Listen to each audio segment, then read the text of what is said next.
अस्सलाम वालेकुम dear students. आज हम बहुत ही इम्पोर्टेंट टॉपिक पे बात करेंगे और वह क्वाड्रेटिक इक्वेशन। अलजबरा में क्वाड्रेटिक इक्वेशन की बड़ी अहमियत है। तो मैंने इस क्वाड्रेटिक इक्वेशन की ये स्टैंडर्ड फॉर्म लिखी है, a x square plus b x plus C is equal to zero. तो क्वाड्रेटिक इक्वेशन होती क्या है? An equation which contains the square of unknown quantity but no higher power is called a quadratic equation और an equation of the second degree. यानी ऐसी equation जिसकी degree 2 हो वो क्वाड्रेटिक इक्वेशन होती है सिंगल वेरिएबल के साथ। जैसे हमारे पास इस इक्वेशन में वेरिएबल x है, तो x की पावर 2 है फर्स्ट टर्म में, x की पावर 1 है सेकंड टर्म में, तो फिर हाईएस्ट पावर जो है वो है 2। तो इस वजह से ये क्वाड्रेटिक इक्वेशन है। ऐसी इक्वेशन जिसकी डिग्री 2 हो उसे क्वाड्रेटिक इक्वेशन कहा जाता है। अब इसमें एक और चीज़ अहम है और वो pure quadratic equation. Pure quadratic equation क्या होती है?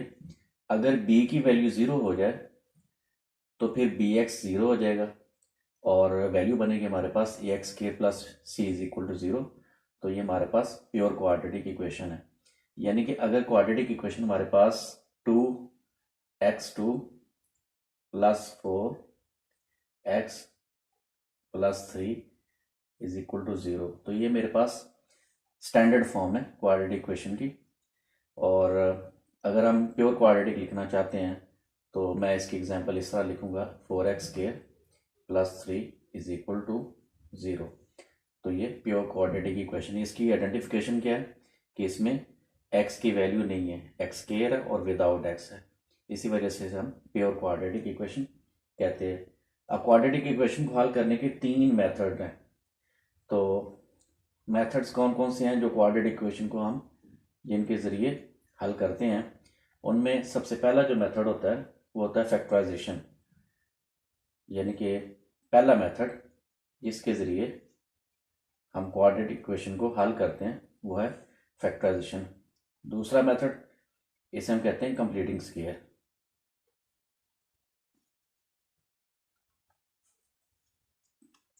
तो कंप्लीटिंग स्क्वायर हमारे पास दूसरा मेथड है। तीसरा मेथड हमारे पास है क्वाड्रेटिक फार्मूला। तो क्वाड्रेटिक फार्मूला के ज़रिए हम क्वाड्रेटिक इक्वेशन को हल करते हैं।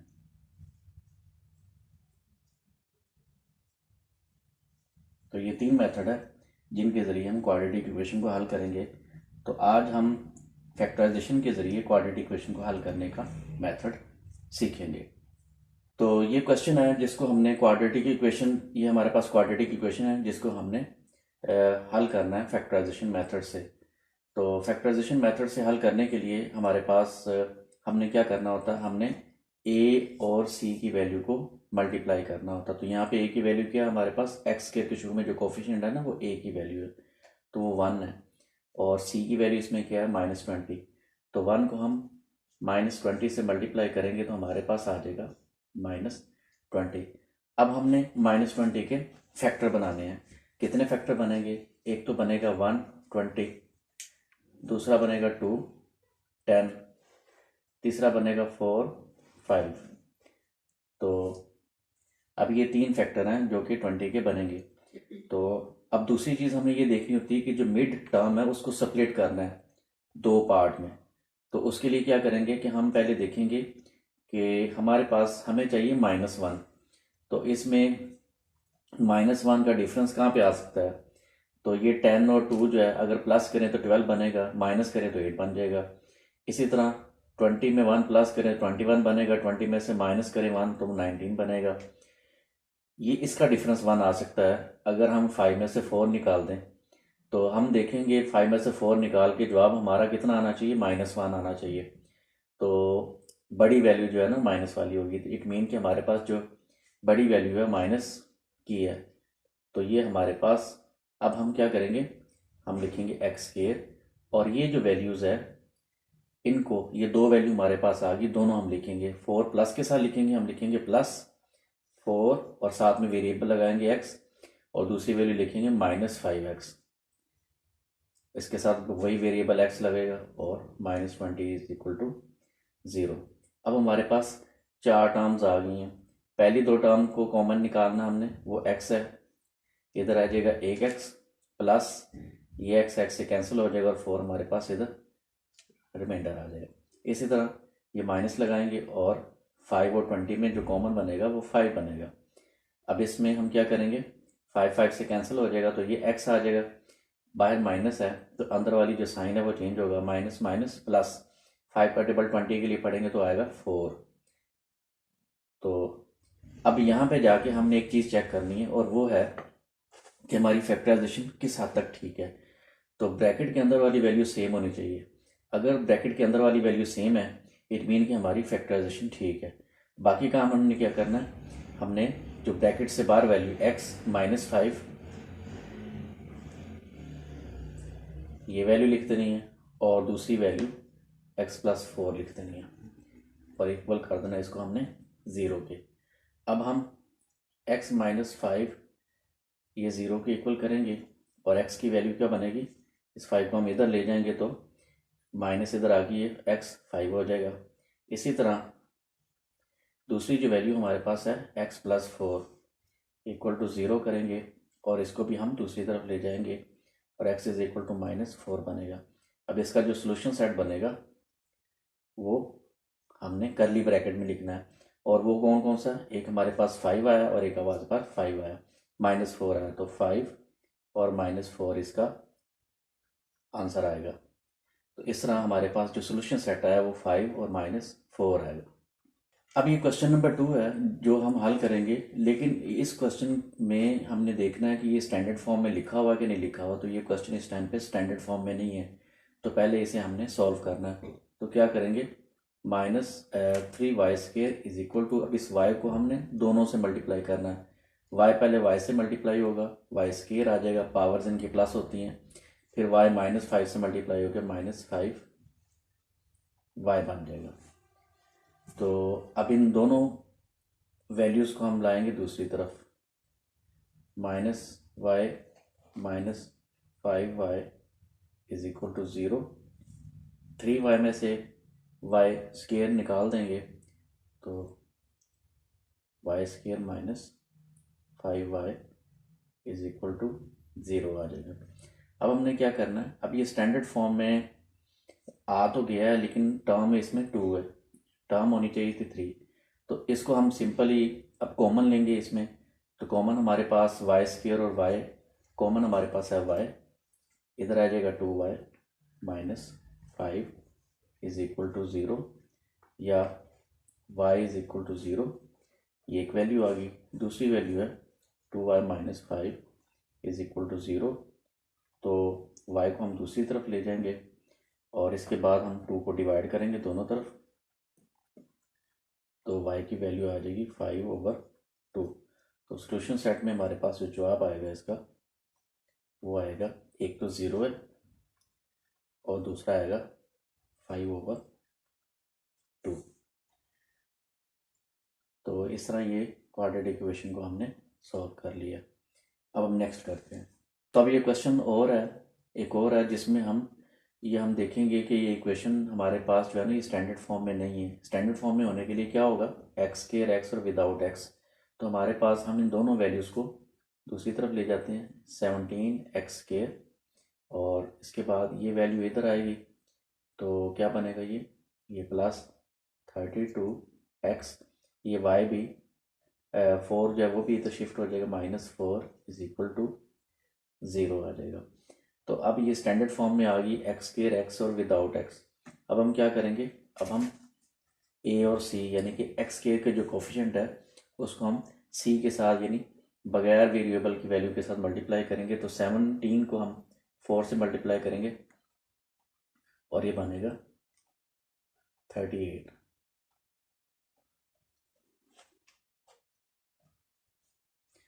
और साथ में ये माइनस आएगा क्योंकि ये 4 माइनस में। अब हम क्या करेंगे, अब हम इसके फैक्टर बनाते हैं। तो फैक्टर में क्या है, इसका तो फैक्टर वैसे ही ईजी बन जाएगा। मसलन एक तो हम 1 को 68 से मल्टीप्लाई करेंगे या हम 2 को हम 34 से कर सकते हैं।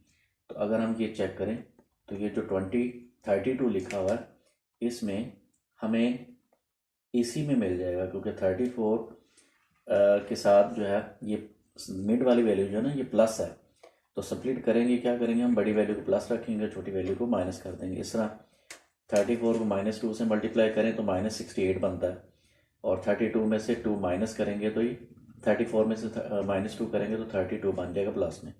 तो हम क्या करेंगे, इस वैल्यू को हम अब इधर लिखेंगे, स्प्लिट कर देंगे। 17x² -2, ये वेरिएबल आएगा x, और इसके बाद प्लस ये 34 लिखेंगे, इसके साथ वेरिएबल लिखेंगे is equal to 4 is equal to 0। अब इसे सॉल्व करते हैं तो ये 4 टर्म आ गई, 2 टर्म ये वाली और 2 टर्म ये वाली, तो इन दोनों में कॉमन जो है वो x है। अंदर क्या निकलेगा, 17x माइनस ये 2 बच जाएगा, और इस तरह इन दोनों में जो कॉमन आएगा वो 2 कॉमन आएगा, तो हम 2 लेते हैं कॉमन में, तो अंदर आ जाएगा 17x माइनस 2 को 4 पे करेंगे तो आ जाएगा 2 इज इक्वल टू 0। तो अब हम चेक करते हैं तो दोनों वैल्यू सेम है, तो हम लिखेंगे x प्लस 2 एक ब्रैकेट में, 17x माइनस 2 दूसरी ब्रैकेट में, और अब ये x plus 2 is equal to 0, ये x इज इक्वल टू, ये 2 इधर माइनस में चला जाएगा।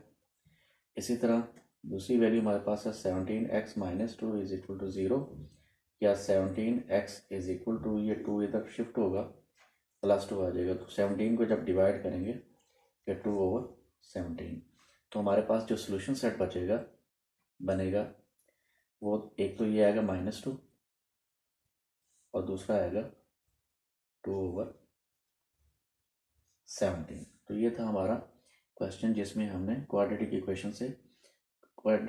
इक्वेशन को फैक्टराइजेशन मेथड से हमने हल किया। अब ये क्वेश्चन नंबर 4 है जिसमें हमने पहले चेक करना है इसको क्वाड्रेटिक इक्वेशन में स्टैंडर्ड फॉर्म में है या नहीं है, तो ये भी नहीं है क्योंकि तीसरी वैल्यू हमारे पास साइड पे है। तो पहले हम इसको स्टैंडर्ड फॉर्म में लाएंगे, ये मैं स्टैंडर्ड फॉर्म में ले आया हूँ, यानी इस 152 को मैंने लेफ़्ट पे ले लिया हूँ। अब इसको हल करते हैं, तो ये कोफिशिएंट 1 है, ये -52 है, तो यहाँ पे दोनों को मल्टीप्लाई करेंगे तो -152 हमारे पास ये वैल्यू आ जाएगी। तो ये 11 का डिफरेंस, तो 19 एक नंबर होता है, अगर 19 को हम मल्टीप्लाई करें 8 के साथ तो हमारे पास आ जाता है 152, और अगर 19 को 8 में से माइनस करेंगे, -19 के साथ लगेगा। क्यों लगेगा, क्योंकि बड़ी वैल्यू माइनस वाली होगी। अगर -19 में से +8 निकालेंगे तो -11 बचेगा। अगर ये माइनस मैं 8 के साथ लगाता हूँ तो फिर 19 में से जब 8 निकालेंगे तो +11 हो जाएगा, तो हमें चाहिए माइनस में। ठीक है, तो इन दोनों में किसी एक के साथ माइनस होगा तो जवाब हमारा 152 माइनस में आएगा। तो ये दो हमारे पास वैल्यू आ गई हैं। अब हम x² -19x +8x -152 is equal to 0 करते हैं। अब इनमें से हम कॉमन निकालते हैं, पेयर में से x कॉमन आ गया, x -19, इसी तरह प्लस लगा के जो साइन ये वाला होगा वही साइन इधर आएगा, 8 कॉमन आ जाएगा, x -8 को 152 पे काटेंगे तो ये 19 आ जाएगा इज इक्वल टू 0। तो ये हमारे पास कॉमन आ गई वैल्यू, सेम है x +8, और दूसरी वैल्यू में आएगा x -19 इज इक्वल टू 0।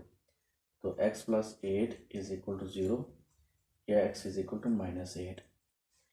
तो ये हमारे पास पहला आंसर आ गया। दूसरी value x -19 is equal to 0 या x इज इक्वल टू 19, ये हमारे पास दूसरा वैल्यू आ गई। तो सोल्यूशन सेट जो बनेगा इसका वो बनेगा एक -8 और दूसरा बनेगा 19। सोल्यूशन सेट में आप चाहे पहले ये लिख दो या चाहे पहले ये लिख दो, उनका कोई फ़र्क नहीं है, दोनों आने चाहिए। अगर ब्रैकेट में आप नहीं लिखते हैं तो फिर इसका आंसर जो होगा ना उसमें एक नंबर आपका क्वेश्चन में कट जाएगा, इस वजह से इसको सोल्यूशन सेट में लिखना ज़रूरी होता है। तो ये मेरे पास अब क्वेश्चन नंबर 5 है जिसमें x² -10x +24 is equal to 0 है। तो ये स्टैंडर्ड फॉर्म में लिखा हुआ है क्योंकि x² है, x है, विदाउट x है। क्या करेंगे हम a को c के साथ मल्टीप्लाई करेंगे। a कोफिशिएंट 1 है इधर और c 24 है, तो 1 को 24 से कर लेंगे तो हमारे पास आ जाएगा 24 प्लस में, क्योंकि दोनों ही प्लस में है। अब हमें इसके फैक्टर बनाने हैं 1 24 2 12 24, फिर इसके बाद 3 8 24, फिर इसके बाद 4 6 24। तो ये 4 हमारे पास फैक्टर बनते हैं 24 के। अब हमने देखना कि हमारे पास मिड जो टर्म है उसको सेपरेट किस तरह करना है। तो हमारे पास मिड जो है ना -10 है, इनमें से कौन सा कम्बिनेशन है जो कि -10 का हो सकता है।